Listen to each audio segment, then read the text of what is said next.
Hi guys, welcome back to YouTube channel. എല്ലാവർക്കും വീടെക് മലയാളത്തിൻ്റെ പുതിയൊരു വീഡിയോയിലോട്ട് സ്വാഗതം. ഗായ്സ്, നമ്മുടെ ചാനലിൽ വളരെ യൂസ്ഫുൾ ആയിട്ടുള്ള വീഡിയോസ് മാത്രമേ ഇടാറുള്ളൂ. അപ്പോൾ ഗായ്സ്, എല്ലാവരും ഒന്ന് സപ്പോർട്ടാക്കണം. പുതിയ ബിഗിനിങ് യൂട്യൂബ് ചാനലായതുകൊണ്ട് സബ്സ്ക്രൈബേഴ്സൊക്കെ വളരെ കുറവാണ്. എല്ലാവരും ഒന്ന് സബ്സ്ക്രൈബ് ചെയ്യുക, തൊട്ടപ്പുറത്തുള്ള ബെൽ ബട്ടനാണ് എനാബിൾ ചെയ്യുക. Hi guys, welcome back to YouTube channel. എല്ലാവർക്കും വീടെക് മലയാളത്തിൻ്റെ പുതിയൊരു വീഡിയോയിലോട്ട് സ്വാഗതം. അപ്പോൾ ഗായ്സ്, നമ്മൾ നിന്നിരിക്കുന്നത് ബുള്ളറ്റ് 350, അതായത് ബുള്ളറ്റിൻ്റെ സ്റ്റാൻഡേർഡ് മോഡലായ ബുള്ളറ്റ് 350. അപ്പോൾ ഈ 350cc വരുന്ന ഈ ഒരു വാഹനത്തിന് വളരെയധികം ഫാൻസ് ഉണ്ട്. ഒരു ലോയാലിറ്റി ഫാൻസ് തന്നെ ഈ വണ്ടിയുടെ പുറകിലുണ്ട്. അതിന് പുറമെ തന്നെ ഒരു രാജാവ് എന്നുള്ള പേരിലും ഇതറിയപ്പെടുന്നതാണ്. കേരളത്തിലെ പിള്ളേർക്ക് ബുള്ളറ്റ് എന്നും ഒരു വികാരം തന്നെയാണ്. വികാരം മാത്രമാണോ ഈ വണ്ടി എടുത്തു കഴിഞ്ഞാൽ പണി കിട്ടുമോ?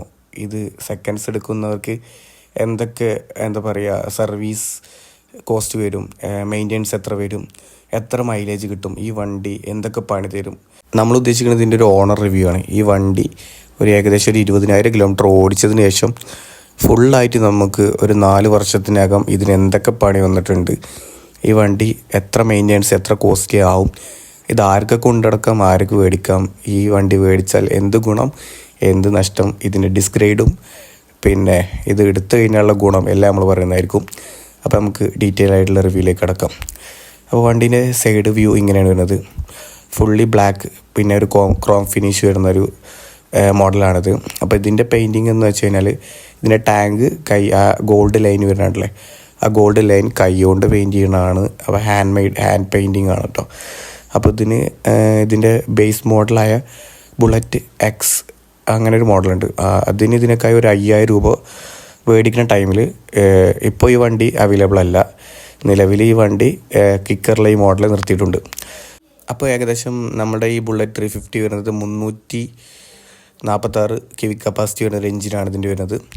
അത്യാവശ്യം നല്ലൊരു എഞ്ചിനാണ്. ഇതിന് മുന്നേ ഉള്ള മോഡലിനേക്കാളും അത്യാവശ്യം റിഫൈൻഡ് ആണ്.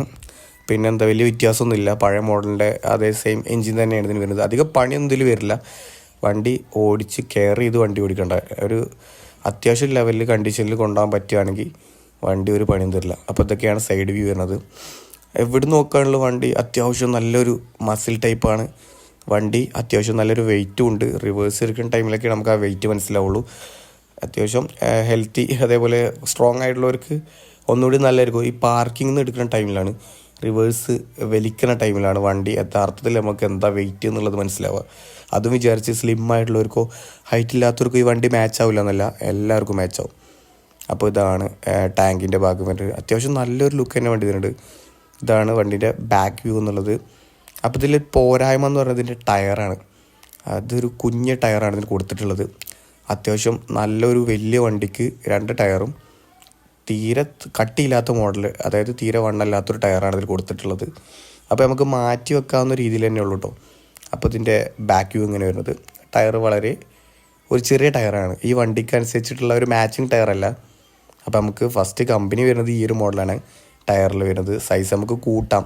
ഗൈസ്, ഇതിൻ്റെ ടയർ സൈസ് എന്ന് പറയുന്നത് 19 ഇഞ്ചാണ്. അപ്പോൾ നമുക്ക് വേണമെങ്കിൽ ഓഫ് റോഡ് ടയറൊക്കെ ഇടാം. അപ്പോൾ പിന്നെ ചെയിൻ സോക്കറ്റിൻ്റെ കാര്യത്തിൽ ചെയിൻ ഏകദേശം നല്ല രീതിയിൽ മെയിൻ്റെനൻസ് ചെയ്യുകയാണെങ്കിൽ 15,000 16,000 ആ റേഞ്ചിൽ കുഴപ്പമില്ലാത്ത രീതിയിൽ പോകുന്നതായിരിക്കും. ലൂബും കാര്യങ്ങളൊക്കെ അടിച്ച് നല്ല വൃത്തി കൊണ്ടുപോകണവർക്ക് ഏകദേശം അത്ര മെയിൻ്റെനൻസ് ഇടുന്നതാണ്. അപ്പോൾ അതിൻ്റെ മേലെ കിട്ടിയവരുണ്ട്, അതിൻ്റെ താഴെ കിട്ടിയവരുണ്ട്, വേഗം പൊട്ടുന്നവരുണ്ട്. അപ്പോൾ നമുക്ക് നമ്മളെ ഓടിക്കുന്ന സ്റ്റൈൽ വെച്ചിരിക്കും. നല്ല രീതിയിൽ ഓടിക്കണമെങ്കിൽ നല്ല കിലോമീറ്റർ ഓടും. പിന്നെ എഞ്ചിൻ എന്ന് വെച്ചാൽ ചവിട്ടി പൊളിച്ച് ഓടിക്കാണ്ടിരിക്കുക, നല്ല രീതിക്ക് മെയിൻറ്റെയിൻ ചെയ്തിരിക്കുക. ഈ വണ്ടി ഈ ഒരു 4 വർഷമായിട്ട് ഇതുവരെ വർക്ക്ഷോപ്പ് കയറ്റേണ്ട ആവശ്യം എനിക്ക് വന്നിട്ടില്ല.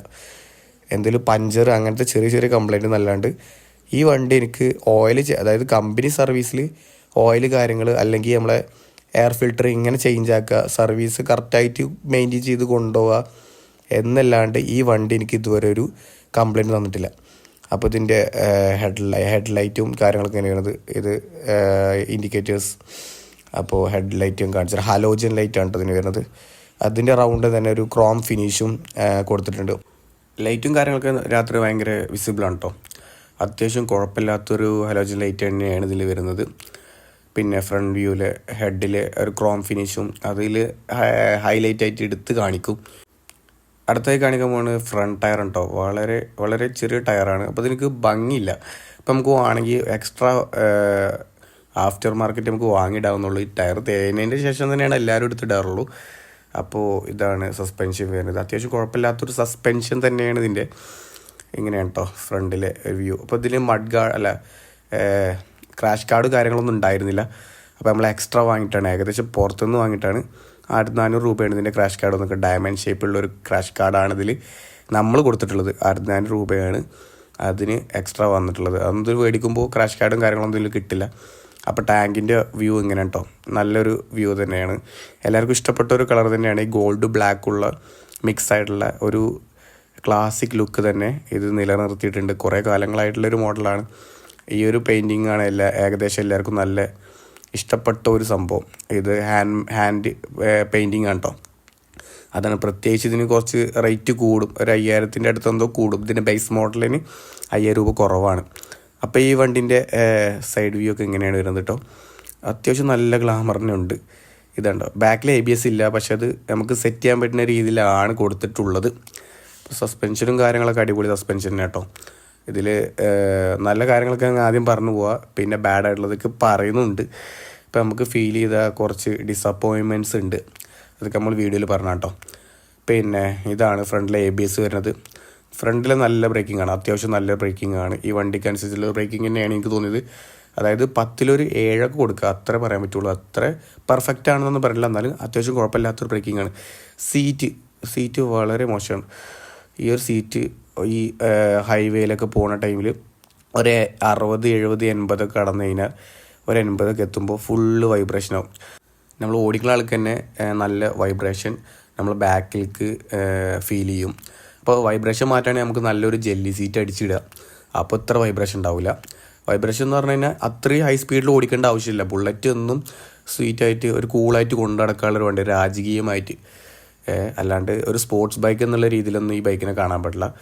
ഇത് സ്പോർട്സ് ബൈക്കല്ല, എൻഫീൽഡിൻ്റെ ബുള്ളറ്റായി കണ്ടു കഴിഞ്ഞാൽ അത്യാവശ്യം അടിപൊളിയായിട്ട് തന്നെ നമുക്ക് കൊണ്ടുനടക്കാൻ പറ്റും. അല്ലാണ്ട് ഒരു റേസിംഗ് ബൈക്കിൻ്റെ മോഡലൊന്നും നമുക്ക് സ്പീഡിൽ പോകാൻ പറ്റില്ല. ഒരു 60, 70 സ്പീഡിൽ നമുക്ക് ഇങ്ങനെ ഹൈവേയിൽ പിടിച്ചു പോകാനാണെങ്കിൽ ഇതിൽ നല്ല വണ്ടി വേറല്ല, അങ്ങനെ പറയാം. അത്യാവശ്യം നല്ലൊരു ഫീലിംഗ് തന്നെയാണ് ഇതിൽ പോകാനും. അപ്പോൾ ഇതിൻ്റെ സ്വിച്ചസും കാര്യങ്ങളൊക്കെ ഇങ്ങനെ ഇൻഡിക്കേറ്റേഴ്സ്, ഹെഡ്, ബ്രൈറ്റ്, ഹോണ്, പിന്നെ ഇത് നമ്മളെ മിറർ വരുന്നത് അത്യാവശ്യം നല്ല വിസിബിൾ ആയിട്ടുള്ളൊരു മിറർ തന്നെ കേട്ടോ. അത് എടുത്ത് പറയാനുള്ള ഹൈവേയിലെല്ലാം ഉപകാരപ്പെടുന്ന ഈ മിററാണ്. പിന്നെ ഇതാണ് എൻജിൻ കിൽ സ്വിച്ച്. പിന്നെ ആക്സലറേഷനൊക്കെ അത്യാവശ്യം കുഴപ്പമില്ലാത്ത രീതിയിൽ, വളരെ ലൈറ്റ് അല്ല എന്നാലും കുഴപ്പമില്ല.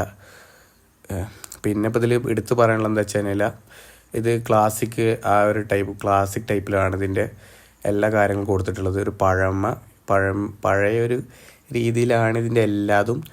ഓൾഡ് ടൈപ്പ്, ഒരു വിൻറ്റേജ് ടൈപ്പ് ബൈക്കായിട്ട് തന്നെയാണ് ഇപ്പോഴും ഇത് ഇപ്പോൾ കൊണ്ടു നടക്കുന്നത്.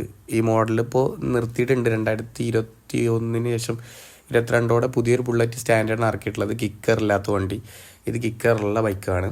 അപ്പോൾ ഇതിന് ഇപ്പോൾ നല്ല മാർക്കറ്റ് വാല്യൂ ആണ് സെക്കൻഡ്സ് എടുക്കുന്ന ടൈമിൽ. ഇതെടുത്ത ടൈമിൽ ഏകദേശം 1.52, 1.56 ആ റേറ്റിലൊക്കെ വന്ന വണ്ടിക്ക് ഇന്ന് 4 കൊല്ലം കഴിഞ്ഞിട്ടും റീസെയിൽ വാല്യൂ ഏകദേശം 1.25, 1.30 പറയുന്നുണ്ട്. ആ വിലക്ക് കിട്ടിയിട്ട് തന്നെ മേടിക്കുന്ന ആൾക്കാരുണ്ട് കേട്ടോ. അത് കൊടുത്താലും ഈ ബൈക്ക് അത്രയും ഉപകാരപ്പെടുന്നതാണ് എനിക്ക് പറയുന്നത്. ഗൈസ്, അപ്പോൾ സെക്കൻഡ്സ് എടുക്കുകയാണവർക്ക് ശ്രദ്ധിക്കേണ്ട കാര്യങ്ങൾ പറയണത്. അപ്പോൾ ഗൈസ്, ഇതിൻ്റെ എൻജിൻ നല്ല അടിപൊളിയായിട്ട് ഓടിച്ച ആൾക്കാരൊക്കെ, സിംഗിൾ ഓണർ വണ്ടിയാണെങ്കിൽ നമുക്ക് ധൈര്യമായിട്ട് എടുക്കാം. പിന്നെ നല്ല ചവിട്ടി പൊളിക്കാത്തൊരു എൻജിൻ കിട്ടുകയാണെങ്കിൽ ആ വണ്ടി കുറേ കാലം ഓടും, വേറൊന്നും പറയാനില്ല. പിന്നെന്താണെന്ന് വെച്ചാൽ ഫുൾ ബോഡി ഇരുമ്പാവുകൊണ്ട് തുരുമ്പിനൊരു കുറവുണ്ടാവില്ല. അപ്പോൾ വണ്ടിയിൽ തുരുമ്പില്ലാത്ത വണ്ടി എടുക്കാൻ നോക്കുക, അല്ലെങ്കിൽ പിന്നെ നമ്മൾ തുരുമ്പിൻ്റെ പുറകെ തന്നെ പോകേണ്ടി വരും. അത് മെയിൻറ്റെയിൻസ് ചെയ്യാൻ നല്ല പാടാണ്. ഒരു പ്രാവശ്യം തുരുമ്പ് വന്ന ടാങ്കിലൊക്കെ ആണെങ്കിൽ പിന്നെ വന്നുകൊണ്ടേയിരിക്കും. അപ്പോൾ അത് റീപ്ലേസ് ചെയ്യാണ്ട് വേറെ വഴിയൊന്നുമില്ല. അപ്പോൾ ഗൈസ്, അപ്പോൾ നമ്മൾ വണ്ടി നല്ല അത്യാവശ്യം കുഴപ്പമില്ലാത്തൊരു 2021 വണ്ടിക്ക് നമുക്ക് സെക്കൻഡ്സ് കിട്ടാണ്ട് 1.20 കൊടുത്ത് എടുക്കുകയാണെങ്കിൽ നഷ്ടമൊന്നുമില്ല, വെർത്താണെന്ന് എനിക്ക് പറയുള്ളൂ. ഡിസഡ്വാൻറ്റേജ് ആയിട്ട് ഈ ബൈക്കിൽ പറയാനുള്ളത് വൈബ്രേഷനാണ്. പിന്നെ ഇപ്പോൾ ഇതിൽ സ്റ്റോക്കായിട്ട് വരുന്ന ടയറൊന്നും ചേഞ്ച് ആക്കിയാൽ വണ്ടി അടിപൊളി. ഒരു നല്ലൊരു ജെല്ലി സീറ്റ് അടിച്ചിടുകയാണെങ്കിൽ ട്രിപ്പിൽ പോകണവർക്കൊക്കെ നല്ലൊരു ഉപകാരമായിരിക്കും. അത്യാവശ്യം നല്ലൊരു മൈലേജിന് ഈ വണ്ടിക്ക് ഉണ്ട്. ഏകദേശം നല്ല രീതിക്ക് ഓടിക്കുകയാണെങ്കിൽ ഒരു 38, 39, 40 ആ റേഞ്ചിലൊക്കെ കിട്ടും. ഇതിൽ നമ്മളിൽ വേറൊരു ബൈക്കുണ്ട്, ആ സെയിം എൻജിൻ സെയിം മോഡലായിട്ടുള്ളൊരു ബൈക്കുണ്ട്. അതിന് ഏകദേശം 40ൻ്റെ എബവ് മൈലേജ് ഇട്ടുണ്ട്. ചിലർക്ക് മൈലേജ് വളരെ ഷോർട്ടാണ്, 35, 33 കിട്ടണവരും ഉണ്ട്. ഇപ്പം നല്ല രീതിക്ക് മെയിൻറ്റെയിൻസ് ചെയ്ത് പോകുന്നവർക്ക് ഏകദേശം ഒരു 38, 39 കിലോമീറ്റർ മൈലേജൊക്കെ ബുള്ളറ്റിന് നമുക്ക് കിട്ടുന്നുണ്ട്. അപ്പോൾ ഈ വണ്ടി എന്ന് വെച്ചാൽ നമുക്ക് അധികം പണിയും തന്നിട്ട് കേട്ടോ ഗൈസ്. അപ്പോൾ സെക്കൻഡ്സ് എടുക്കുന്നവർക്ക് എനിക്ക് പറയുന്നത് നല്ല രീതിയിൽ നോക്കുന്ന വണ്ടിയാണെങ്കിൽ ഒരു പണിയും കിട്ടില്ല. ഏകദേശം ഇതിന് ഓയിൽ ചേഞ്ച്, ഫിൽറ്റർ ചേഞ്ച് അങ്ങനത്തെ കാര്യങ്ങളൊക്കെയാണ് നമുക്ക് എന്താ പറയുക പീരിയോഡിക്കായിട്ട് നമുക്ക് ചെയ്യാനുള്ളൂ. അതിപ്പോൾ നല്ല രീതിക്ക് നമ്മൾ മെയിൻറ്റെയിൻസ് ചെയ്ത് കൊണ്ടുപോവുകയാണെങ്കിൽ നമുക്ക് അധികം പണിയൊന്നും ഈ വണ്ടി തരില്ല. അപ്പോൾ ഓയിൽ മാറ്റാൻ ഏകദേശം 1200 രൂപ അത്ര വരുന്നുള്ളൂ. അപ്പോൾ നമുക്ക് ഒരു 6 മാസത്തിന് ശേഷം ഈ വണ്ടി ഫുള്ള് കുഴപ്പമില്ലാത്തൊരു കണ്ടീഷനാക്കി എടുക്കാൻ നമുക്ക് സർവീസ് കോസ്റ്റ് റോയൽ എൻഫീൽഡിൻ്റെ ഷോറൂമിൽ വരുന്നത് ഒരു 3000-4000 അത്ര വരുന്നുള്ളൂ. അത്ര കൊടുത്താൽ പോലും ഈ വണ്ടി വെർത്തായിരിക്കും, അല്ലാണ്ട് അധികം കോസ്റ്റ്ലി ഒന്നുമല്ല. പിന്നെ നോക്കാത്ത പക്ഷം അതിൻ്റെ ചെയിൻ ലൂബ് അടിക്കാണ്ട് അങ്ങനെയൊക്കെ നമ്മൾ മെയിൻ്റെനൻസ് ചെയ്യാതെ കൊണ്ടുപോകുകയാണെങ്കിൽ നമുക്ക് ഇടയ്ക്കിടയ്ക്ക് പണി കിട്ടും. അതായത് അപ്പോൾ ഗൈസ് നമ്മൾ ഈ വണ്ടി സെക്കൻഡ്സ് എടുക്കുന്നവരടുത്താണ് പറയാനുള്ളത്, നല്ല വണ്ടി നോക്കിയെടുക്കുക, അല്ലാത്ത പക്ഷം പണി കിട്ടും. അതിൽ എൻജിനായിരിക്കണം. പിന്നെ ക്ലച്ചൊക്കെ മാറ്റുമ്പോൾ വളരെ ലൈറ്റായിട്ട് മാറ്റുക. അതായത് സ്പോർട്സ് ബൈക്ക് മാറ്റുന്ന പോലെ ഒന്നും ഈ വണ്ടി മാറ്റാൻ പറ്റില്ല. അപ്പോൾ ഈ റോയൽ എൻഫീൽഡ് പറയുമ്പോൾ ഒരു രാജികമായിട്ടുള്ള ബൈക്കാണ്. അപ്പോൾ നമുക്ക് സ്ലോ ആയിട്ട് കാം ആൻഡ് കൂളായിട്ട് ഓടിക്കാൻ പറ്റുന്നവർക്കുള്ളൊരു വണ്ടിയാണ്. അല്ലാണ്ട് അത് ഹൈവേയിൽ ഒരു അത്രയും സ്പീഡിൽ പോകാൻ ക്രൂസ് ചെയ്യാൻ പറ്റുന്ന ഒരു ബൈക്കൊന്നുമല്ല. എന്നാൽ ലോങ് ഡ്രൈവിന് വളരെ നല്ല കംഫോർട്ടുള്ള ഒരു ബൈക്ക് തന്നെയാണ്. ഈ വൈബ്രേഷനും പിന്നെ ഈ വൈബ്രേഷനും കാര്യങ്ങളും ഒഴിച്ച് ഈ വണ്ടിയുടെ എൻജിൻ പക്കയാണ്, വേറൊന്നും പറയാനില്ല. ഏകദേശം ഒരു 60-70 75 ആ ഒരു റേഞ്ചിൽ പോവുകയാണെങ്കിൽ ഈ വണ്ടി വളരെ അടിപൊളി കംഫോർട്ടായിട്ട് നമുക്ക് പോവാം. പിന്നെ ഈ വൈബ്രേഷൻ്റെ കാരണം വെച്ചാൽ നമ്മളൊരു ജെല്ലി സീറ്റ് അടിച്ചിടുകയാണെങ്കിൽ ഈ വൈബ്രേഷൻ നല്ല കമ്മി ഉണ്ടാവും, വേറെ പ്രശ്നങ്ങളൊന്നും. അപ്പോൾ നമുക്ക് പക്ക ഒരു ടൂറായിട്ട് ഈ വണ്ടി കൊണ്ടുനടക്കാവുന്നതാണ്. പിന്നെ അത്യാവശ്യം നല്ലൊരു മൈലേജ് ഉണ്ട്, ഒരു 37-38 കിലോമീറ്റർ മൈലേജ് ഇതിന് കിട്ടുന്നുണ്ട്. പിന്നെ ഹൈവേയിൽ പോകുകയാണെങ്കിൽ ഏകദേശം 40 അടുത്ത് കിട്ടുമെന്നാണ് എൻ്റെ ഒരു കണക്ക്. പിന്നെ പല ഒരു സെയിം എഞ്ചിനാണെങ്കിൽ പോലും പല വണ്ടിക്കും പല മൈലേജാണ്. ഗൈസ് നമ്മൾ വളരെ ആത്മാർത്ഥമായിട്ടാണ് റിവ്യൂ ചെയ്യാമെന്ന് വിചാരിച്ചത്. നമ്മളെ ബൈക്കാണ്, നമ്മൾ ഡിസപ്പോയിൻ്റ് ആയിട്ടുള്ള കാര്യം പറഞ്ഞിട്ടുണ്ട്. പിന്നെന്താ നമുക്ക് അഡ്വാൻസ്ഡ് ആയിട്ടുള്ള കാര്യങ്ങളും എല്ലാ കാര്യങ്ങളും നമ്മളിതിൽ പറഞ്ഞിട്ടുണ്ട്. അപ്പോൾ ഗൈസ് നമ്മളിത് ഇപ്പോൾ ഒരു കാട്ടിൽ കൊടുന്ന് റിവ്യൂ വെച്ചത് സമാധാനമായിട്ട് ഇതിനെക്കുറിച്ച് സമാധാനമായിട്ട് ഡീറ്റെയിൽ ആയിട്ടുള്ള വീഡിയോ ഇടാമെന്നുള്ളൊരു ലെവലിലാണ്. അപ്പോൾ ഗൈസ് നമ്മളിതിൽ എന്തെങ്കിലും പറയാൻ മിസ്സായിട്ടുണ്ടെങ്കിൽ ക്ഷമിക്കണം. അടുത്ത വീഡിയോയിൽ നമുക്ക് കമൻറ്റ് ചെയ്താൽ മതി, നമുക്ക് അടുത്ത വീഡിയോ ആയിട്ട് ചെയ്യാം. അപ്പോൾ ഗൈസ് അപ്പോൾ ഈ വണ്ടിനെ കുറിച്ച് പറയുകയെന്ന് വെച്ചാൽ നല്ലൊരു വണ്ടിയാണ്. അത്യാവശ്യം കുഴപ്പമില്ലാത്ത രീതിയിൽ തന്നെ ഒരു പണി എനിക്ക് അത്യാവശ്യം ഒരു 4 കൊല്ലമായിട്ട് എനിക്കൊരു പണി തരാത്തൊരു വണ്ടിയാണ്. അതെടുത്ത് പറയാം. ചിലർ കമൻറ്റ് ബോക്സിലൊക്കെ കണ്ടിട്ടുണ്ട് എൻഫീൽഡ് എടുത്താൽ മുടിഞ്ഞു, പണി തന്നെയാണ് അങ്ങനെയൊക്കെ. അത് നല്ല രീതിക്ക് മെയിൻറ്റെയിൻസ് ചെയ്യാത്തവർക്ക് ഏത് വണ്ടി എടുത്താലും പണി കിട്ടും. നല്ല രീതിക്ക് മെയിൻറ്റെയിൻ ചെയ്ത് കൊണ്ടുപോവുകയാണെങ്കിൽ ഈ വണ്ടി ഏത് വണ്ടിയും നല്ല വണ്ടിയാണ്. അപ്പോൾ ഈ വണ്ടീൻ്റെ എൻജിൻ അടിപൊളി എൻജിനാണ്. എത്ര ഓടി തളർന്ന ടൊയോട്ടൻ്റെ പോലെ അങ്ങനെ തളരുന്നൊരു എൻജിനൊന്നുമല്ല. പിന്നെന്താ വെച്ചാൽ അത്യാവശ്യം നല്ല കനമുള്ള വെയിറ്റുള്ളൊരു വണ്ടിയാണ്. അപ്പോൾ ഹൈവേയിലൊക്കെ പോകാൻ അത്യാവശ്യം കുഴപ്പമില്ലാത്ത രീതിയിൽ നമുക്ക് ബ്രേക്കും കാര്യങ്ങളൊക്കെ കുഴപ്പമില്ലാത്ത രീതിയിൽ, ബാക്ക് ബ്രേക്കും അത്യാവശ്യം കുഴപ്പമില്ലാത്തൊരു ബ്രേക്കാണ്. പിന്നെ കംഫോർട്ട്, റൈഡിങ് കംഫോർട്ടൊക്കെ അടിപൊളിയാണ് കേട്ടോ. ഈ വൈബ്രേഷൻ മാത്രമാണ് കുറച്ചുള്ളത്. അപ്പോൾ നമ്മളത് മാറ്റാനുള്ള ജെല്ലി സീറ്റും കാര്യങ്ങളൊക്കെ അടിച്ചിടുകയാണെങ്കിൽ വേറെ പ്രശ്നങ്ങളൊന്നുമില്ല. പിന്നെ എന്താ പറയുക, സർവീസ് കോസ്റ്റൊക്കെ ഏകദേശം ഒരു 2500-3000 രൂപ അത്ര വരുള്ളൂ. പിന്നെ നമുക്ക് കൂടുതൽ വർക്ക് ഉണ്ടെങ്കിൽ അതിനനുസരിച്ച് റേറ്റ് കൂടും. ഏകദേശം ഒരു 3000-4000 ആ റേഞ്ചിൻ്റെ ഉള്ളിൽ നമുക്ക് സർവീസൊക്കെ ഒരു 6 മാസത്തിനുള്ളിൽ ചെയ്യാവുന്നുള്ളത്. പിന്നെ പലർക്കും പല റേറ്റാണ് വരിക. ഈ 4000-3000 അത്ര ഒരു റേഞ്ചിൽ തന്നെ കണ്ടുകൊണ്ടിരിക്കുന്നു വേണ്ട, നിങ്ങൾ ഓടിക്കുന്നതിനനുസരിച്ചിരിക്കും. നല്ല രീതിയിൽ ഓടിക്കണമെങ്കിൽ ഈ ഒരു മൈലേജ്, അതേപോലെ ഈ ഒരു സർവീസ് കോസ്റ്റ് ഇത്ര സർവീസ് എന്ന് വരാൻ ചാൻസ് ഉള്ളൂ. അപ്പോൾ ഗൈസ് ഇതായത് നമ്മളെ രണ്ടാമത്തെ ബൈക്ക് ബ്ലാക്ക് എഡീഷനുള്ള ബുള്ളറ്റ് എക്സ് ആണ് കേട്ടോ. അപ്പോൾ ഇതിൻ്റെ റിവ്യൂ തന്നെ വേണമെങ്കിൽ പറഞ്ഞത് സെയിം എഞ്ചിനാണ്, പെയിൻറ്റ് കാര്യങ്ങൾ മാത്രമേ ഇതിൽ വ്യത്യാസമുള്ളൂ. അപ്പോൾ ഗൈസ് ബുള്ളറ്റ് സ്റ്റാർട്ട് ചെയ്യേണ്ട ടിപ്പ് എങ്ങനെയെന്ന് വേണമെങ്കിൽ ഒന്ന് കാണിച്ചു തരാം. വേറെ വീഡിയോയിൽ ഉൾപ്പെടുത്തിയിട്ടുള്ളതാണ്, വേണ്ട ഇതിലൊന്ന് കാണിച്ചു തരാം. കിൽ സ്വിച്ച് ഓഫ് ആക്കി വെച്ചിട്ട് ഒരു 5 പ്രാവശ്യം അല്ലെങ്കിൽ ഒരു 3 പ്രാവശ്യം അടിച്ചു കൊടുക്കുക. നോർമലായിട്ട് അടിച്ചാൽ മതി. നമ്മൾ കിൽ സ്വിച്ച് ഓഫ് ആക്കിയിട്ടാണ് അടിക്കേണ്ടത്. ഒരു 3 പ്രാവശ്യം ഒന്ന് അടിച്ചു കൊടുക്കുക.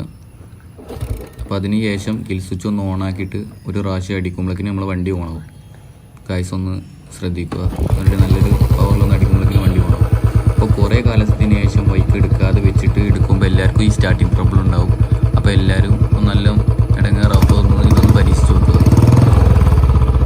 അപ്പോൾ ഗായ്സ് നമ്മൾ ഇനി അടുത്ത് പറയാൻ പോകുന്ന ഒരു ടിപ്പാണ്. നമ്മൾ ബൈക്ക് ഡെയിലി എടുത്തതിന് ശേഷം വല്ല ടൗണിലെല്ലാം പെട്ടിരിക്കുകയാണെങ്കിൽ ക്ലച്ച് പിടിക്കുക. അതിന് ശേഷം ഒരു 5 തവണ കിക്കർ അടിക്ക് സ്റ്റാർട്ടാക്കണ പോലെ അടിക്ക് ഒന്ന് 5 തവണ മെല്ലെ ആക്കി കൊടുക്കുക. കിൽ സ്വിച്ച് ഓൺ ആക്കണം.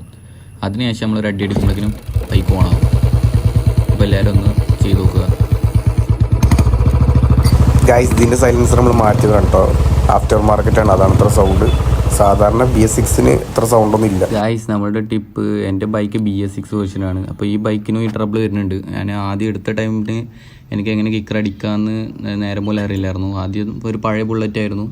അപ്പോൾ ഇതേപോലെ എയറിൻ്റെ പ്രശ്നം ഉണ്ടായിരുന്നു. പക്ഷേ ഇതിന് എയറിൻ്റെ പ്രശ്നമൊന്നുമില്ല, പക്ഷേ സ്റ്റാർട്ടിങ് ട്രബിൾ ഉണ്ട്.